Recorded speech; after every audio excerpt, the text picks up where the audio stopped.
Hello, I'm State Representative Kirk Pearson. Thank you for joining me for my legislative update.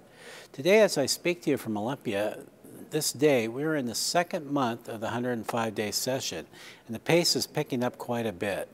First, I want to let you know, those of you who have suffered damage during the recent flood events, that FEMA has opened a disaster recovery center in Monroe in February 3rd. The center is located at the Evergreen State Fairgrounds. Assistance is available from 9 a.m. to 6 p.m. daily. Folks can register for disaster assistance until March 31st.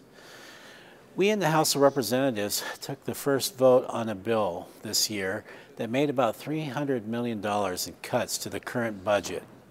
It was hard to make difficult cuts, but as we address our budget problems, we'll be able to begin to rebuild our state's economy. As many of you know, Washington is facing roughly a $6 billion deficit. While this is a small step in the right direction, more tough decisions are ahead. Job growth and creation in the private sector is the key to moving our economy forward. I'll do all I can to help the small businesses keep their doors open and keep jobs in our communities, particularly rural communities like ours.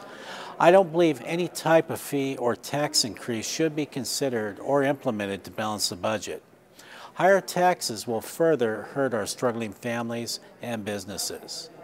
Next, as a Republican leader on the Public Safety Committee, I was concerned about a bill introduced in the Senate that would relax and in some cases stop monitoring of dangerous felons released into our communities. As part of an effort to remove felons from prison to our communities, there's a system of community correction officers, or CCOs, to monitor these folks in what is called community custody. This type of release currently has a supervision element that our CCOs carry out by visiting and monitoring these offenders to ensure they're not breaking the rules of their release from prison. In short, our hardworking CCOs are in charge of making sure offenders are not endangering the public. However, under the Senate bill, community correction officers will not be required to monitor or supervise offenders. The system is said are low risk. This is simply not responsible. My bill would continue the CCO's work as supervisors of released felons and give them the ability to make sure there is no public safety risk with those offenders out in our communities. The argument that tight budget times call for reducing public safety is not acceptable. I will not balance the budget on the backs of victims or potential victims.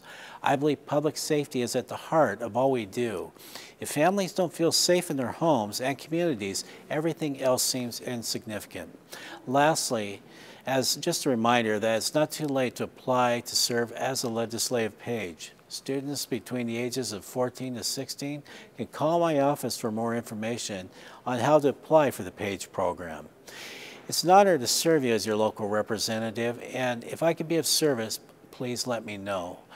And also, I do appreciate your calls, letters, and emails, and if you plan on coming down to Olympia, please give me a call and make arrangements so I can meet with you. Until then, I look forward to telling you what's up next on my next legislative update. For now, thanks again for allowing me to serve you. I'm Kirk Pearson, your local representative.